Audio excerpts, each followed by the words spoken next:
malachi hashoris malachi oy malach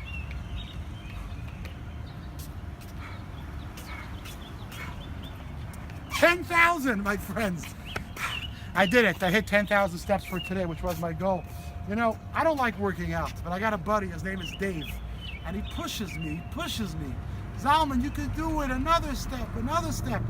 I'll tell you the truth. When I work out and when I reach my goal and I get to the 10,000 steps, it really feels good. It's something which is a rejuvenating feeling. But something interesting I learned in the last few months when I started doing this ongoing workout, trying to walk 2 miles at a time, I discovered that even when you work out, there's rules, you know? It's very important to realize that you can't just work out free for all and afterwards your body's gonna hurt you and it's gonna ache. You gotta do stretches first, you gotta schedule, you gotta plan out in a way that it's not gonna hurt you. And it got me thinking about the concept of rules.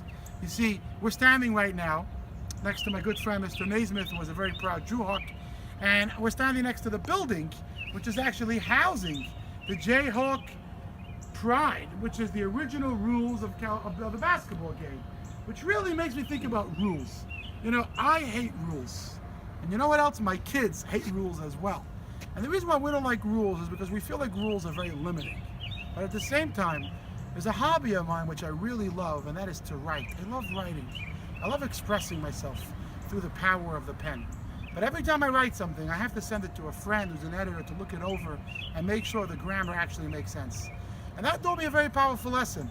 If I have a very smart thought or a beautiful insight or something inspirational to share, even if I put it on paper, if I don't follow the rules of grammar, no one's going to understand what I'm trying to say. So here we have another example how rules are actually not limiting. Rules are not enslaving. Rules are liberating. Rules give us the opportunity to work out without pain. Rules give us the opportunity to express ourselves with proper grammar so others can understand us. And this, my friends, is why I'm sharing this with you today, because today on the Jewish calendar marks a very special day. It's the first day of the month of Sivan, and it's exactly 3,229 years since the Jewish people stood at the foot of Mount Sinai. And right there, standing at the foot of Mount Sinai, on the holiday of Shavuot, which will take place in exactly 7 days, the Jewish people received 613 rules. So many commandments, so many rules and regulations how to lead our lives.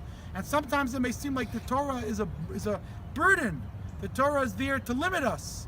But my friends, our sages tell us, there is no one as free as someone who lives the life guided by the light of the Torah.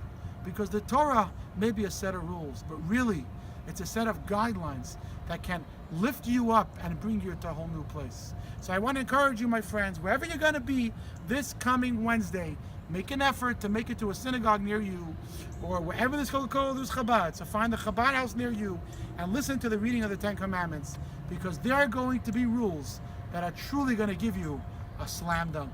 Shabbat Shalom from the land of the Jewhawks. Sholoi Aleichem malachi hashoris malachi oy malachi elyon mi melech